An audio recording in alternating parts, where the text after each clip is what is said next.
Hi there guys, I'm Nikhil from GreedyTech, and in this video I'll be talking about the best features of the Samsung Galaxy A30. By the way guys, I've already made a dedicated video for the tips and tricks section where I'll be talking about many things which I won't be covering in this video. So definitely check out that video, link will be in the description. Now with that said, the first best thing about this phone is definitely its display. This phone sports a massive 6.4-inch Super AMOLED Infinity U display with Full HD Plus resolution with the new 19.5:9 aspect ratio. It also has a 2.5D curved Corning Gorilla Glass 3 for additional protection. Specs aside, picture quality of this display is pretty good as it's an AMOLED display, colors look saturated, blacks are truly blacks, viewing angles are great, and sunlight legibility is also pretty good. This display is definitely the best thing about this phone. It's great for media consumption, playing games, even for regular usage, it looks awesome. Now the next best thing on this phone would be the fast charging support. Most of the phones in this price segment usually don't support fast charging, and even if they do, they don't come with a fast charger. While this phone supports fast charging and comes with a 15 watts power adapter inside the box. So once again, that's a pretty great thing. Now going on next, this phone also packs some decent performance. This phone sports an Exynos 7904 processor with Mali G71 MP2 GPU with 4GB of RAM and 64GB of storage. These are the Antutu and Geekbench cores. Now the processor used in this phone is definitely not the best in the price segment, but it is definitely a huge upgrade when compared to the previous Samsung phones. Now going on next, this phone also has support for dual 4G with dual VoLTE and also has support for native video calling. Here's a quick sample. Now going on next, you get a super fast face unlock feature. Now face unlock on this phone is not as fast as Oppo or Vivo phones, but it is definitely faster than the Samsung A50 and the A70. In good lighting conditions, it is pretty fast. Even in low lighting conditions and complete darkness, it is much faster than the Samsung A50 and the A70. Now going on next, you also get pretty good cameras on this phone. On the rear, it has a dual camera setup with a 16 megapixel primary camera with f1.7 aperture and a 5 megapixel secondary camera with f2.2 aperture with a wide angle lens. On the front, it has a 16 megapixel camera with f2.0 aperture. These are some sample pictures.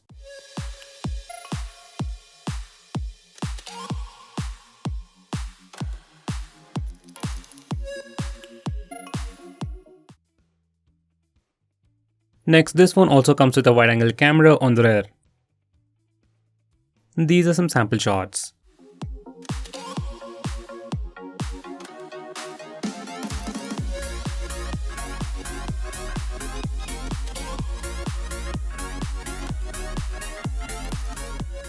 Next we have live focus mode. This is another fancy name for rear camera portrait mode on Samsung phones. Unlike on other phones, on this phone, you can actually change the amount of background blur effect you want before taking a picture, and even after taking a picture, you can change the background blur effect. Very few phones offer this feature.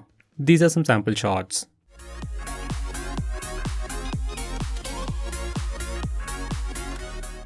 Next we have live focus for selfie. Now this is another fancy name by Samsung for portrait selfie. Using this feature you can take portrait selfies, and on this phone you can also change the amount of background blur effect you want before taking a picture. These are some sample shots.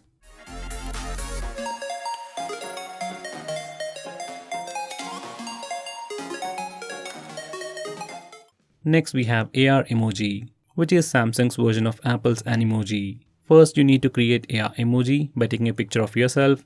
Then you can customize it according to your preference. You can change the skin tone, hairstyle, beard style. You can literally change everything about the emoji.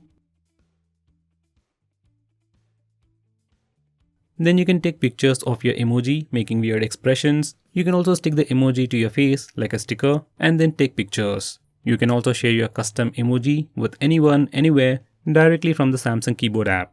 Next we have AR stickers. Using this feature, you can put different kind of stickers to your face in real time and then take pictures with it. It's a pretty cool feature, and the amount of stickers you have depends on the phone you're using. Next we have Scene Optimizer. It's like AI mode for Samsung phones. It is enabled by default all the time, and you can disable it very easily by a click of a button. This feature intelligently detects the scene and optimizes each shot to give you picture perfect composition. These are some sample shots.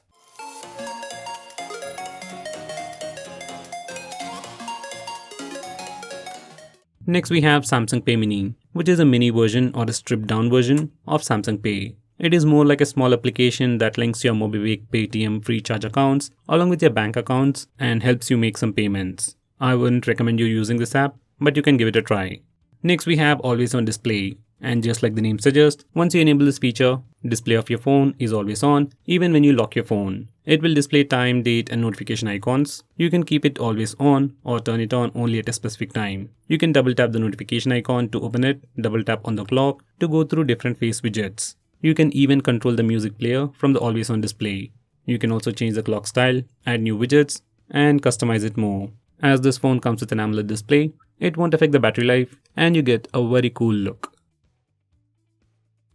Next we have navigation gestures, and Samsung likes to call it full screen gestures. Just enable this feature and the navigation bar is replaced with 3 lines. You can swipe from the right side to go back a step, swipe from the center to go home, swipe from the left side for recent apps. You can swipe and hold at the center for Google Assistant. Personally, I like the implementation of MIUI on Xiaomi phones and Android Q.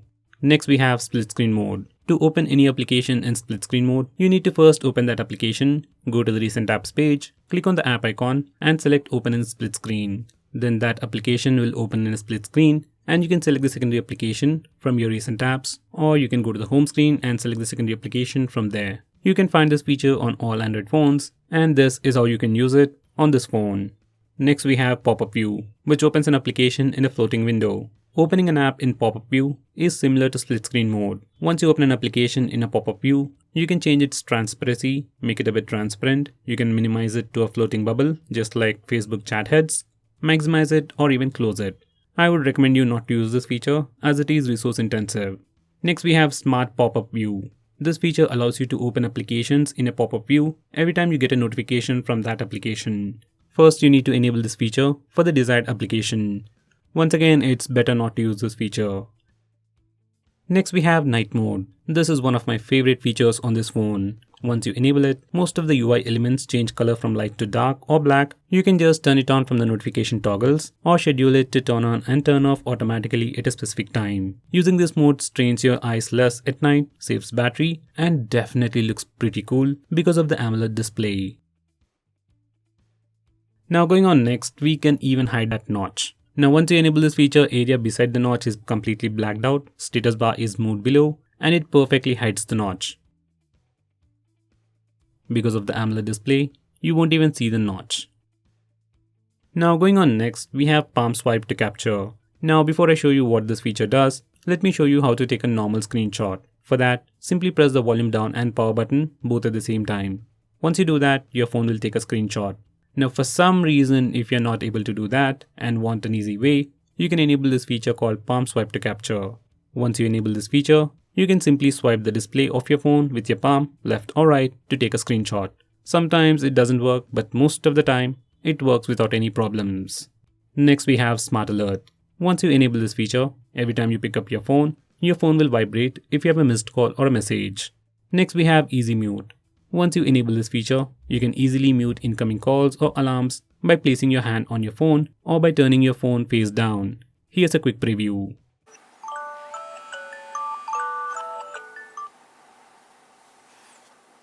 Next we have one-handed mode.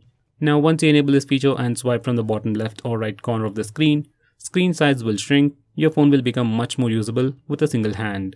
Once you're in this mode, you can click the arrow button to switch the screen left side or right side, and click in an empty area to go full screen. If you don't like the gesture, you can select the second option and click the home button 3 times to use the phone in one-handed mode. Next we have Accidental Touch Prevention, which is just a fancy name from Samsung for pocket mode. Once you enable this feature, it will prevent accidental touches in closed spaces like pockets and bags.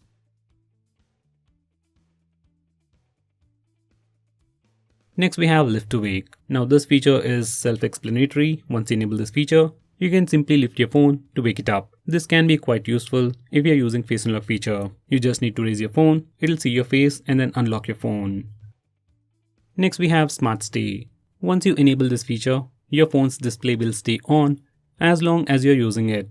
This is a really useful feature for people who read a lot on your phone. Let's say you're reading an article or a book on your phone, then the display won't turn off at screen timeout.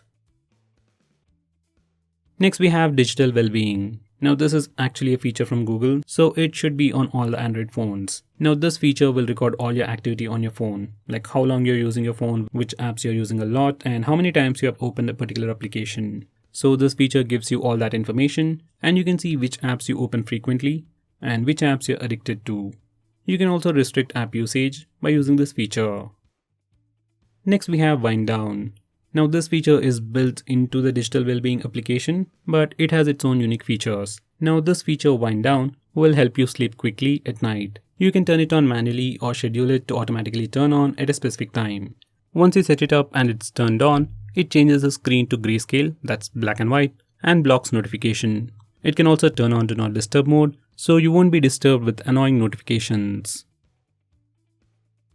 Next we have flash notifications. Once you enable this feature, every time you get a notification or a call, flashlight blinks to give you a visual indication. It's good when you need it, but it can be quite annoying. Next we have auto call recording. Now this feature allows you to record calls automatically on your phone, whether you get a call or make a call. You can enable this feature from the phone dialer settings. Next we have blue light filter. Now just like the name suggests, once you enable this feature, it puts a warm tint on the screen and filters the blue light, which is supposed to help you sleep better at night. We can also change the intensity of the filter using the slider. We can also schedule it to turn on and turn off automatically at a specific time. Now going on next, we have the option to change the font on this phone. Usually most Android phones don't give you this option, but on this phone, you can change the font. By default, you get 3 different fonts, and if you're not happy with them, you can download more from the Samsung store. Next we have easy mode. Now if this phone is going to be used by some elderly people, then you can enable easy mode for them. Now once you enable this feature, everything on your phone will be enlarged. All the app icons on the home screen and app drawer increase in size. Even the text size gets scaled up to make it more visible for elderly people. Next we have game launcher. Now once you enable this feature, it will create a folder called game launcher on your home screen, and you can keep all your games in that folder. Now from this interface, you can change your performance mode. You can set it to balanced, power saver, or even high performance. So once you set up your power profile, every time you open a game, your phone will automatically switch to that power profile. Beside that, we also get the option to mute sound for all games at once. Now that's not all. Once you open any game that's listed in the game launcher, you'll see extra buttons on the navigation bar. One button at the top to lock the screen and another button at the bottom for extra options. Once you click it, you get additional options for do not disturb mode, blocking calls, taking a screenshot, recording video, and a lot more crazy stuff like that. Next we have fingerprint gesture to pull down the notification bar. Once you enable this feature, you can do a swipe down gesture on the fingerprint scanner to pull down the notification bar. You can swipe it again to pull down the notification toggles, and finally you can swipe it up to send it back. This is a really handy feature. Now going on next, we have swipe to call or send message. Once you enable this feature in the default phone dialer application, you can simply swipe left or right on a contact or a call log to make a call or send a message. It's not a great feature, but a very nice shortcut that's available only on the Samsung phones. Next we have dual messenger, which is like dual apps for Samsung. Using this feature, you can have 2 Snapchat accounts, 2 Facebook accounts, or even 2 WhatsApp accounts on the same phone. Now this features might seem awesome, but it only works with few applications. Like if you want to use 2 Paytm accounts on the same phone, you can't do it using this feature. With that said, if you really want to do it, like if you want 2 Paytm accounts on the same Samsung phone, you can try using secure folder feature. Now going on next, we have caller ID and spam protection. In your default phone dialer, we have a feature called caller ID and spam protection, and it just does what it says. Every time you get a call from any unknown number, it tries to trace it, give you a name, and will try to intimate you if it is a spam call. I'll definitely recommend you to use this feature. Now the next best feature on this phone is the secure folder. Now this feature has a simple name called secure folder, but offers you a lot of things. For starters, you can hide files in it, you can create your secure notes, you can even drag and drop applications into this folder and use them as dual applications. And if you have any application with security as priority, like net banking applications, you can put all those applications in the secure folder and make them more secure. It is basically like a secure box inside your phone where you can hide files and keep applications safer.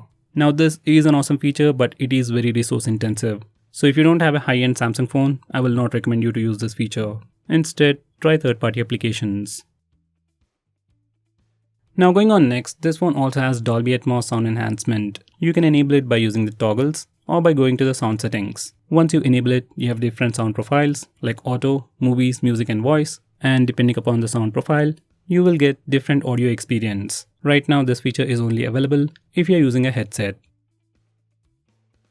Now going on next, this phone even comes with Samsung themes or just the themes. You literally have hundreds of themes to choose from, both free and paid, and you can completely change the look and feel of your phone. Starting from wallpapers to UI elements to app icons, it literally changes everything.